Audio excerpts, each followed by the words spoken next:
Good evening, welcome to Mathematics Avenue.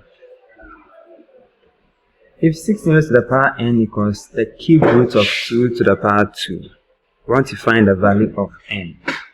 How do we do this? This is a question involving indices, index notation. Now let's look at the solution.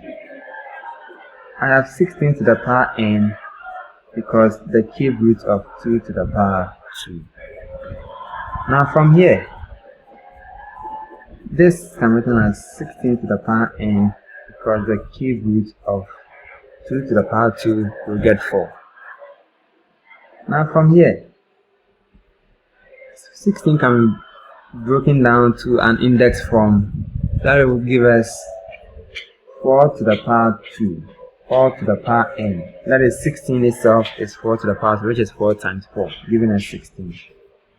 This equals the cube root of 4.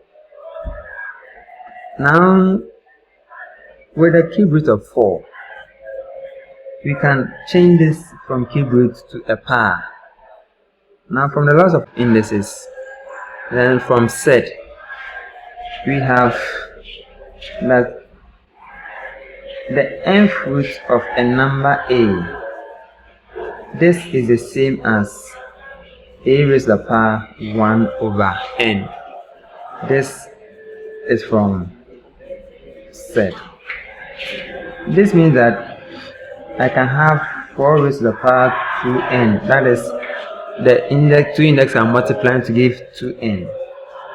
Equals 4 raised to the power 1 over 3. From this scenario, that n is a 3. This we are having 4 here as the base for all sides. And from the laws or initial equation, when we have two equations with the same base on both sides, we go ahead and equate the exponent. That is, I have 2 to the power 2n is equal to 1 over 3. From here, I have this side being a fraction. You must take care of the fraction. This is the same as 2n equals 1 over 3. That is multiplying this side by 3, this side by 3, to give us 6n is equal to 1. Now with 6 as being equal to 1, I want n, so 6 over 6, n equals 1 over 6. Hope you enjoyed the solution to the problem. Thank you and see you another day. Goodbye.